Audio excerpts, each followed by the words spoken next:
के लिए सबसे बड़ा श्राप उसके लोगों या उसके देश या प्रांत से बाहर निकाला जाना है। इंसान को अदन बाग से निकाला जाना इसी प्रकार का एक श्राप है और फिर इसी से बाकी सब कुछ हमारे जीवन में आ गया। प्रभु यीशु ने विश्वास द्वारा हर एक विश्वासी को स्वर्ग राज्य का नागरिक बना दिया है, लेकिन क्या हम इस आशीष भरे जीवन में बिना उस राज्य के नियमों का पालन किए रह सकते हैं? आज हम इसी विषय पर बात करेंगे। पहले सुनते हैं परमेश्वर का वचन। परमेश्वर का वचन हमने व्यवस्था विवरण की पुस्तक उसका 28 अध्याय उसकी 12 आयत से आगे लिया है। यहाँ इस प्रकार लिखा है, यहोवा तेरे लिए अपने आकाश रूपी उत्तम भंडार को खोलकर तेरी भूमि पर समय पर मेघ बरसाया करेगा और तेरे सारे कामों पर आशीष देगा और तू बहुतेरी जातियों को उधार देगा, परंतु किसी से तुझे उधार लेना ना पड़ेगा। और यहोवा तुझको पूंछ नहीं किंतु सिर ही ठहराएगा, और तू नीचे नहीं परंतु ऊपर ही रहेगा। यदि परमेश्वर यहोवा की आज्ञाएं जो मैं आज तुझको सुनाता हूँ तो उनके मानने में मन लगाकर चौकसी करे। और जिन वचनों को मैं आज तुझे आज्ञा देता हूँ उनमें से किसी से दाहिने या बाएं मुड़ के पराये देवताओं के पीछे ना होले और ना उनकी सेवा करे। परंतु यदि तू अपने परमेश्वर यहोवा की बात ना सुने और उसकी सारी आज्ञाओं और विधियों के पालने में जो मैं आज सुनाता हूँ चौकसी नहीं करेगा तो ये सब शाप तुझ पर आ पड़ेंगे। परमेश्वर के वचन को पढ़े और सुने जाने से आशीष हो। आमीन। क्या जीवन में कुछ आशीषें भी श्राप की तरह ही नहीं लगती? तो फिर इन दोनों परिस्थितियों में क्या अंतर है? पहला यूहन्ना 4 अध्याय 8वीं आयत में यूहन्ना रसूल कहती हैं परमेश्वर प्यार है और प्यार करने वाले परमेश्वर कभी भी अपने किसी भी बच्चे को दुख या नुकसान नहीं पहुंचाना चाहते हैं। और यही प्यार करने वाले परमेश्वर ने जो कुछ भी हमारे लिए एक आशीषित जीवन की जरूरत थी वो सब कुछ उन्होंने दे दिया अदन बाग में। और फिर हर रोज आदम और ईव से मिलने भी आते थे उन्हें आशीषित करने के लिए। व्यवस्था विवरण 32 अध्याय उसकी 4 आयत में मूसा ने जो आखिरी उसकी टीचिंग थी इजरायली लोगों के लिए उनसे कह दिया वह चट्टान है, परमेश्वर यहोवा चट्टान है, उसका काम खरा है और उसकी सारी गति न्याय की है। वह सच्चा ईश्वर है, उसमें कुटिलता नहीं, वह धर्मी और सीधा है।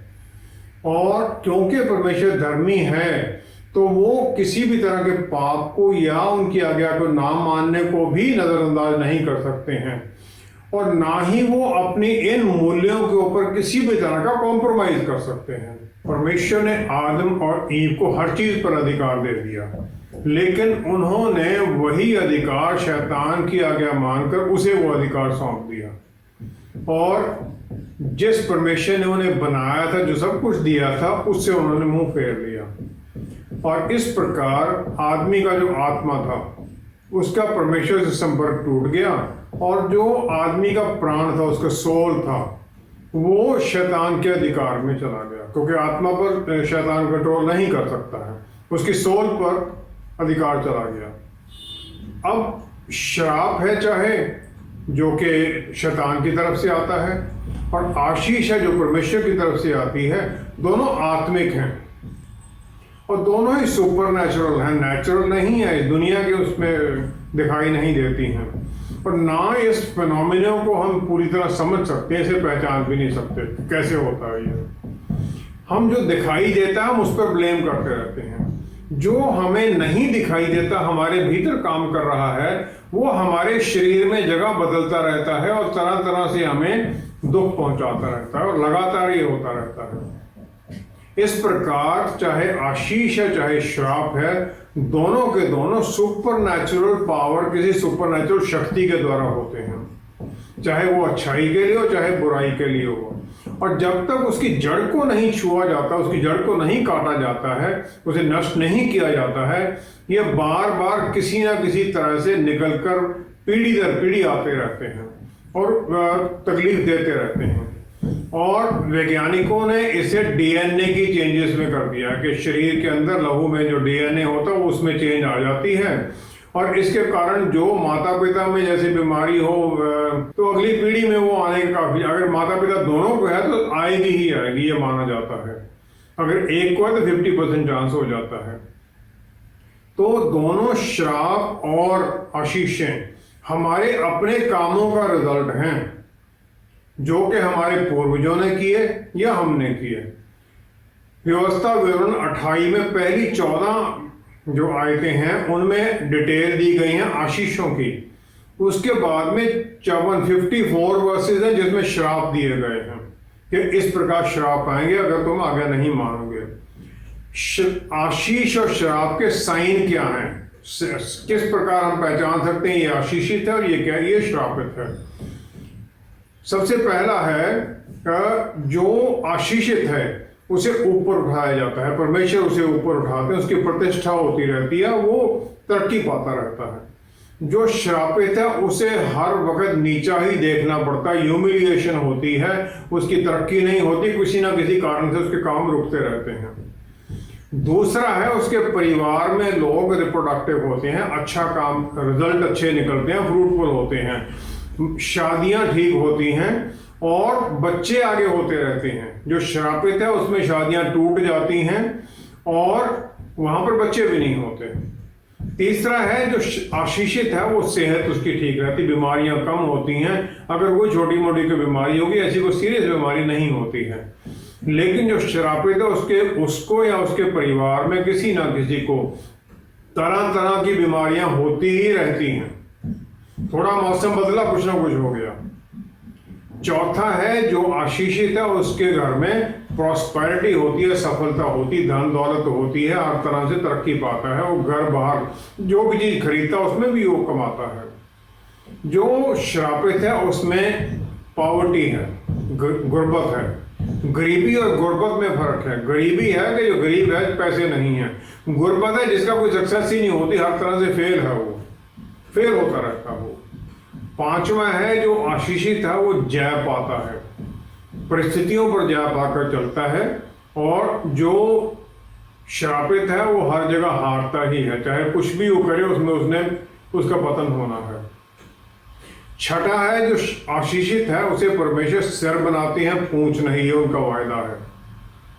जो श्रापित है वो पूंछ ही रहता है, नीचे ही रहता है, वो सिर की तरह ऊपर किसी पर अधिकार करने वाला बनता ही नहीं है।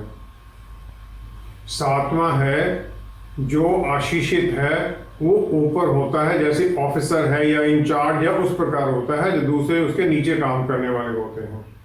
जो श्रापित है वो हमेशा नीचे ही रहेगा, उसका ऊपर उठने, अधिकारी के स्थान पर जाने का उसका चांस बहुत कम होता है, बहुत कम तरीके से उसे इस तरह की आशीषें मिलती हैं।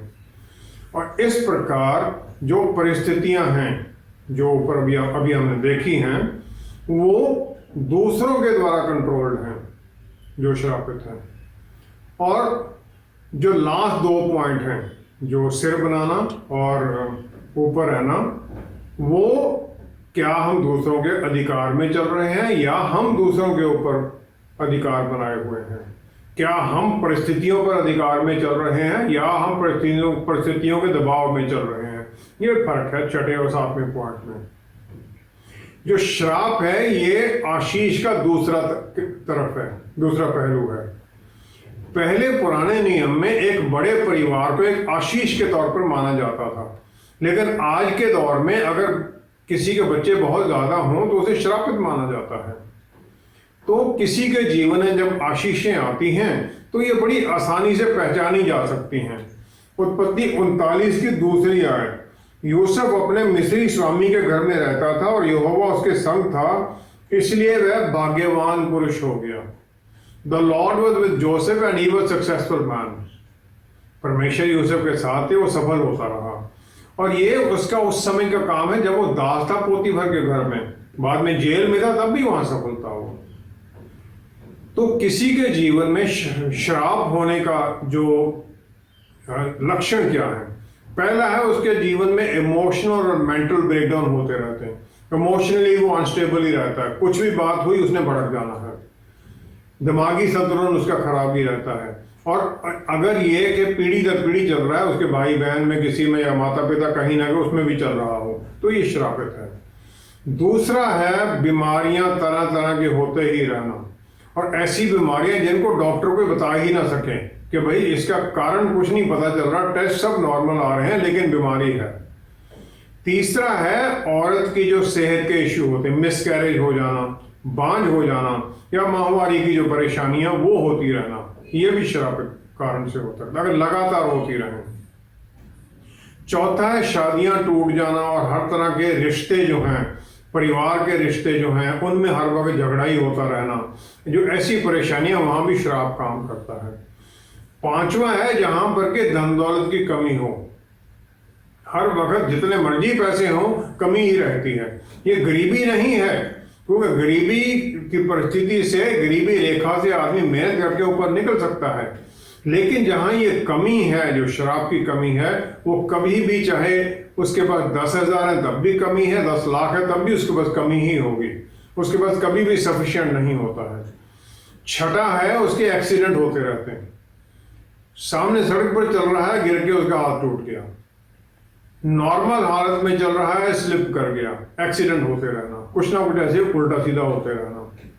सातवां है जिस परिवार के अंदर नॉर्मल मौत ना हो, सुसाइड हो गया, अननेचुरल तरीके से डेथ हो जाना, नहाने के लिए स्विमिंग पूल में गए, वहां डूब गया, नदी में लोग सब किनारे पर बैठे नहा रहे हैं और वो डूब गया, वहां पर अचानक बाढ़ आ गई, डूब गए। तो ये जो है, ये सब कर्सेस के, श्रापित होने के संकेत हैं। तो इस प्रकार श्राप जो है, जो पुराना पास चल रहा है, उसकी लंबी बाजू चली आ रही है, उसका लंबा रास्ता चला आ रहा है, और ये फिर हमें हर तरह से ट्रिप करता है, हमें हर तरह से परेशानी में डालता रहता है, और ये कोई किसी भी तरह की ब्रेक थ्रू, किसी भी तरह की तरक्की में जाने नहीं देता है। और ये माता पिता के साथ भी होता है, आगे दादा दादी, उस प्रकार ही चलता रहता है। ये कोई एक आधी घटना से हम ये नहीं कह सकते, लेकिन ये कॉन्टिन्यूअस स्टेट ऑफ सफरिंग चल रहा है, कॉन्टिन्यूअस परिवार में चला ही आ रहा है, तो इसे हम श्रापित मान सकते हैं। और एक जो श्राप या आशीष है, इसे बोला जाता है ताकि ये हो, इसके बिना ये नहीं हो सकती है। नीति वचन 18 की 21 आयत, नीति वचन 18 की 21 आयत में लिखा है, जीव के वश में मृत्यु और जीवन दोनों होते हैं, बोलने के द्वारा फिर वो असर करते हैं। जब परमेश्वर ने सब कुछ बनाया तो उन्होंने जो कह दिया वो हो गया। परमेश्वर के पुत्र प्रभु यीशु ने भी जुबान की जो ये शक्ति थी, इसे अद्भुत चमत्कार करने के लिए इस्तेमाल किया। मत्ती 12 की 10 से 13 आयत तक वो सिनेगॉग में, यहूदियों के प्रार्थना भवन में प्रभु यीशु थे, वहां उन्होंने एक आदमी को देखा, 12 आयत में, जिसका हाथ विदर था, जिसका हाथ खराब हो रखा था। तो उन्होंने उस इंसान को बुलाया आगे, और 13वीं आयत में उन्होंने उसको कह दिया कि अपना हाथ बढ़ा। उसने बढ़ाया और फिर वह दूसरे हाथ की तरह अच्छा हो गया।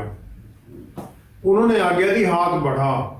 उस बोलने में पावर थी कि ये हाथ ठीक होगा। उसने बढ़ाया, एक्शन हो गया, बाजू ठीक हो गई उसकी। विदाउट मतलब पीछे उसका हाथ छोटा था, पूरा नहीं था। तो इसी प्रकार यूहन्ना 11 की 43 आयत में लाजरस की कब्र के बाहर प्रभु यीशु खड़े हैं। उन्होंने आवाज दी, लाजरस बाहर निकला, नाम लेके बुलाया, और वो जो मुर्दा था वो जीवित हो गया, और उसी प्रकार वो कपड़ों में बंधा हुआ बाहर निकल आया। अगर बाई चांस प्रभु ये कह देते कि मुर्दा बाहर निकला, तो वहां पर जितने मुर्दे थे जिनके कानों में आवाज चली जानी थी, सबने बाहर निकल आना था, क्योंकि उनमें ये शक्ति थी किसी को भी जीवन देने की। क्योंकि इंसान को परमेश्वर ने अपने अक्स और रूप में बनाया है, तो जब हम कहते हैं तो फिर हमारी तकलीफों का पर्वत भी हिलकर समुद्र में गिर जाता है, क्योंकि प्रभु यीशु ने यह वायदा किया है। हमें सिर्फ विश्वास में कहना है और उसका देखना है, होगा वो, और वो होता भी है। और फिर हम किसी भी शराब को या दुख को बदल सकते हैं आशीष में। नेहमाया की पुस्तक उसका 13वां अध्याय उसकी दूसरी आयत में कह दिया, हमारे परमेश्वर ने वो शाप को आशीष में बदल दिया। परमेश्वर का बल है। बलाम के बारे में वो कह रहा है, बलाम को मोआब का राजा बुलाता है कि तुम इजरायली लोगों को श्रापित करो। 4 बार वो कोशिश करता है, लेकिन हर बार जब वो बोलने लगता है उसके जुबान से परमेश्वर इजरायलियों के लिए आशीषें ही निकालते हैं। तो जो श्रापित था करने की कोशिश कर रहा था वो आशीष में परमेश्वर बदल देते हैं, और बलाम उन्हें किसी भी तरह से श्राप नहीं दे सका। उत्पत्ति 3 की 16 से 19 आयत में परमेश्वर ने आदम और ईव को श्रापित नहीं किया, ये उनका पाप था, और उन्होंने सिर्फ उन्हें यह बताया कि तुम्हारे पाप के कारण अब ये तुम्हारे ऊपर आना है, इसका रिजल्ट ये होगा, और उसके बाद में वो हम सब के ऊपर आ गया होगा। हमारे सामने चॉइस ये हो जाती है कि हम परमेश्वर के जो बनाए दुनिया है और जो परमेश्वर के रूल हैं उनकी आज्ञाकारिता में चलें, या उनकी आज्ञा से बाहर निकलकर और फिर उसका जो फल है उसको भुगत लें। क्योंकि जो हम गलत करेंगे या जो रूल्स हैं उनके बाहर जाएंगे तो फिर हमें फल तो उसका भुगतना ही पड़ेगा। दुनिया का कानून भी यही है, परमेश्वर का कानून भी यही है, और हम किसी भी तरह से परमेश्वर के कानून को माने बिना इस दुनिया में आशीष में रह नहीं सकते, श्राप में ही फिर रहेंगे हम। हमारे जीवन में श्रापित होने के क्या कारण होते हैं और हम इनसे कैसे बच सकते हैं? संत मार्कुस की इंजील उसका 6वां अध्याय 5-6 आयत में हम देखते हैं, प्रभु यीशु नाजरत में जाते हैं जो उनका अपना शहर है, लेकिन वो वहां कोई समर्थ का काम ना कर सके, केवल थोड़े से बीमारों पर हाथ रखकर उन्हें चंगा किया, और उन्होंने उनके विश्वास पर आश्चर्य किया। जो आशीष है वो पहले जो जिसे दी जाती है, पहले उसे अपने मन में ग्रहण करना है उसे, फिर उसके प्राण में जाना है ताकि उसके जीवन में फिर वो दिखाई दे। नाजरत के लोग उन्हें परमेश्वर का पुत्र मानने की बजाय अपने शहर का कारपेंटर ज्यादा देख रहे थे, और नबी उन्हें देख नहीं रहे थे।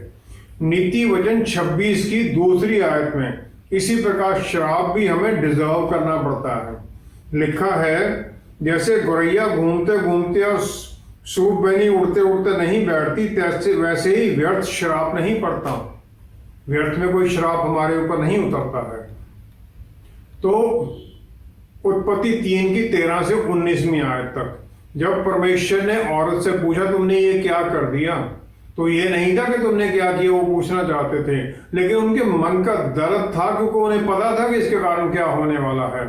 और फिर उसे बता देते हैं कि तेरे कारण ये श्राप जो घर के जानवर हैं या बाहर के जानवर हैं, जो जंगल के जानवर, सबके ऊपर श्राप आ गया है, धरती पे श्राप आ गया है, तुम्हारे ऊपर, तुम्हारी आगे जनरेशन पे श्राप आ गया है, और जो सब औरतों पे श्राप है उनके बच्चा पैदा करने के समय पर धरती कांटे कटीरे उपाएगी, और इंसान के ऊपर उसके सब वंशजों पर श्राप आ गया।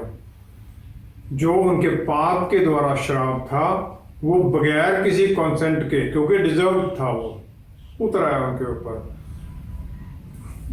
व्यवस्था विवरण 28 अध्याय, ड्यूटरोनॉमी 28 अध्याय उसकी पहली 2 आयत में हम देखते हैं, लिखा है, यदि तू अपने परमेश्वर यहोवा की सब आज्ञाएं जो मैं आज तुझे सुनाता हूँ चौकसी से पूरी करने को चित्त लगाकर उसकी सुने, तो वह तुझे पृथ्वी की सब जातियों में श्रेष्ठ करेगा। फिर अपने परमेश्वर यहोवा की सुनने के कारण ये सब आशीर्वाद तुझ पर होंगे। All these blessings will be on you, और ये तुम्हें पूरी तरह से ढक लेंगी, क्योंकि तुम अपने पिता परमेश्वर की आवाज को सुनते हो, उसे मानते हो। तो परमेश्वर के वचन को मानना आशीषित करता है। 15वीं आयत में फिर मूसा ने उन लोगों से कहा, परंतु यदि तू अपने परमेश्वर यहोवा की बात ना सुने और उसकी सारी आज्ञाओं और विधियों के पालने में जो मैं आज सुनाता हूं चौकसी नहीं करेगा, तो ये सब शाप तुझ पर आ पड़ेंगे। आज्ञा ना मानने से सब शाप आ जाएंगे। जो श्राप हैं वो हमारे जीवन के हर क्षेत्र को ढक लेते हैं, और फिर ये आगे पीढ़ी दर पीढ़ी चलता है।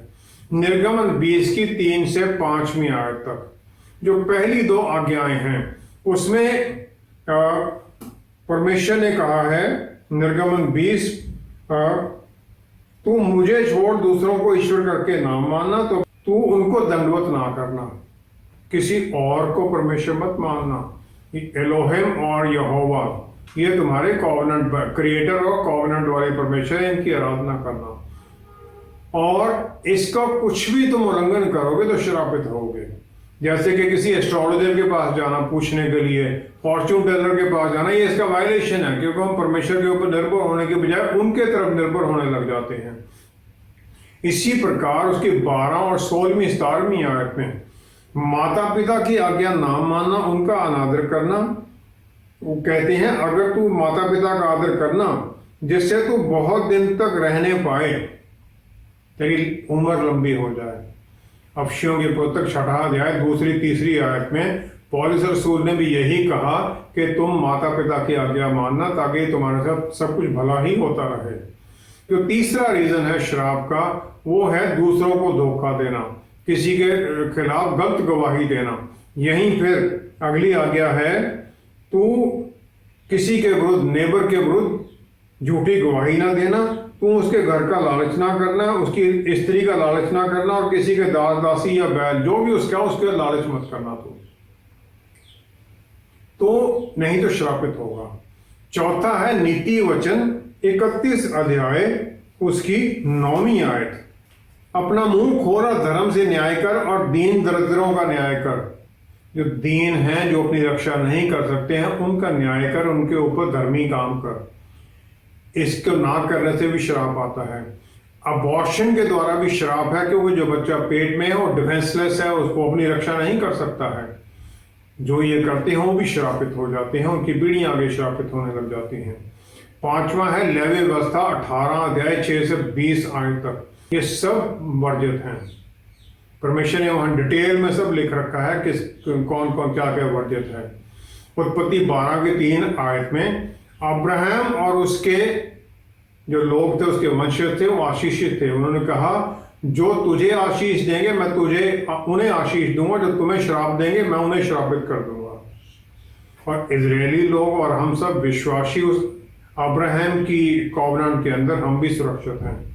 8वां है यिर्मयाह नबी की पुस्तक 17वां अध्याय 5 से 6 आयत में, जो इंसान के ऊपर ज्यादा विश्वास रखता है परमेश्वर के अलावा, तो वो भी जो इंसान के बल के ऊपर ज्यादा विश्वास रखता है वो भी श्रापित है। 9वां है जकरिया 5वां अध्याय पहली 4 आयत में। जकरिया नबी को एक पत्र उड़ता हुआ दिखाई देता है जिसके ऊपर चोरी करने वाले या झूठी शपथ खाने वाले के बारे में श्राप लिखे हुए हैं। तो जो चोरी करता है, झूठी शपथ खाता है, वो भी श्रापित है। 10वां है मलाकी 3 की 8 से 11 तक। जो परमेश्वर को दान देने में या दशमांश देने में कंजूसी करता है वो भी श्रापित है। और जो परमेश्वर ने कहा अगर तुम ये दोगे तो मैं नाश करने वाले को घुड़कूंगा, अगर हम नहीं दे रहे हैं तो नाश करने वाला हमारा नाश करता रहेगा। गलत खर्चे होते रहते हैं।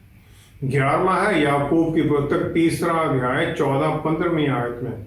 डिमोनिक जो है, दुष्ट आत्माओं का इन्फ्लुएंस आ जाता है अगर हम किसी की डाह करते हैं और दूसरों के बारे में बुरी बातें अपने मन में लाते हैं, ये अपने आप को ही ऊपर बढ़ाना चाहते हैं, वो भी एक श्राप लेके आता है, क्योंकि ये भी शैतान को हमारे जीवन में काम करने का अधिकार दे देता है। अपने ऊपर भी हम श्राप दे सकते हैं या कोई इंसान भी दूसरों को श्राप दे सकता है। यहोशू 6 अध्याय उसकी 26 आयत में यहोशू ने यरीहो को जीत लिया, उसके बाद में फिर वो उस जगह को श्राप दे देता है। तो 26 आयत में कहता है जो मनुष्य उठकर इस नगर यरीहो को फिर से बनाए वह यहोवा की ओर से शापित हो। जब वह उसकी नींव डालेगा तब उसका जेठा पुत्र मरेगा, और जब वह उसके फाटक लगवाएगा तब उसका छोटा पुत्र मर जाएगा। ये उसे श्राप दे दिया। पहला राजा 16वां अध्याय 34 आयत में, इसका जो सैकड़े साल बाद में बेथेल का हेल है जो यरीहो को दोबारा बसाता है। जब वो नींव डालता है उसका बड़ा पुत्र जेठा पुत्र अबीराम मर जाता है, और जब गेट लगाने लगता है तो सेगुब उसका सबसे छोटा पुत्र वो मर जाता है। इस प्रकार जो यहोशू ने श्राप दिया था वो कितने साल बाद में जाकर फिर काम कर गया। दूसरा है जो बातें एक रिश्तेदार में रिश्ते में जो बोल देते हैं जिनको अधिकार है किसी के ऊपर, जिस प्रकार पिता का बच्चों के ऊपर अधिकार है, जो पास्टर है या स्पिरिचुअल हेड है उसका अधिकार अपनी कॉन्ग्रीगेशन के ऊपर, एक टीचर का अधिकार है, और जो एक स्पिरिचुअल इंसान है उसका अधिकार है। अगर पिता अपने बच्चे को ये बार बार कहता रहता है कि तू तो फेल हो गया, वो कहता है तू तो कभी अपनी जिंदगी में सक्सेस कर ही नहीं, सक्सेसफुल होगा ही नहीं, तो वो श्रापित है, वो कभी सक्सेसफुल नहीं होगा। अमेरिका में एक पास्टर के बारे में हम जानते हैं जिसे इस प्रकार उसके पिता ने कह दिया था। वो चर्च खड़ा करता था, बहुत भला आदमी था, बहुत मेहनत करने वाला, लेकिन बार बार वो फेल होता था, वहां से उसे फिर शिफ्ट करना पड़ता था। चर्च वाले उसे तिरस्कार कर देते थे। एल्बर्ट आइंस्टाइन जो कि महान साइंटिस्ट थे, वो डिसलेक्सिया से पीड़ित थे, जिसके कारण उन्हें पढ़ाई में मुश्किल होती थी। स्कूल में से उन्हें निकाल दिया गया, स्कूल से उन्हें चिट्ठी लिखकर दे दिया, घर भेज दिया गया कि ये बच्चा स्कूल के लिए फिट नहीं है। उसकी माता ने उसे बताया नहीं इसके बारे में, लेकिन पेशेंटली उन्हें पढ़ाना शुरू किया, और उनकी मेहनत के कारण जो श्राप उन पर प्रोनाउंस कर दिया गया था वो कट गया, और एल्बर्ट आइंस्टाइन इतने बड़े साइंटिस्ट बन गए। आगे है सेल्फ इम्पोज कर्सेज, और कर्सेज के कारण क्या हैं, ये हम अगले प्रोग्राम में करेंगे। अब फिर हमारे साथ जुड़िए, उस प्रोग्राम में हम इसके और जनरेशनल कर्सेज के बारे में बात करेंगे, और फिर हम प्रार्थना में आपको साथ जोड़ेंगे ताकि आप हमारे साथ बोल सकें, ताकि फिर अगर आपके जीवन में कोई अगर ऐसी बात है तो उसे काटा जा सके। आइए हम अभी प्रार्थना करते हैं। पिता परमेश्वर, हम आपका धन्यवाद करते हैं हर आशीष के लिए। धन्यवाद करते हैं प्यारे प्रभु, आप हमारे लिए श्रापित हो गए ताकि हम श्रापों से मुक्त हो सकें। आपने अपना लहू बहा दिया ताकि हम पापों से माफ़ी पा सकें। आशीष दीजिए कि हमारे पापों से जो आपने हमें माफ़ी दी है, वो पापों के जो हमारे ऊपर असर हैं उनसे भी हम बचे रहें। अपने जीवन में वो बहुतायत की आशीषें पाएं जिसका आपने वायदा किया है।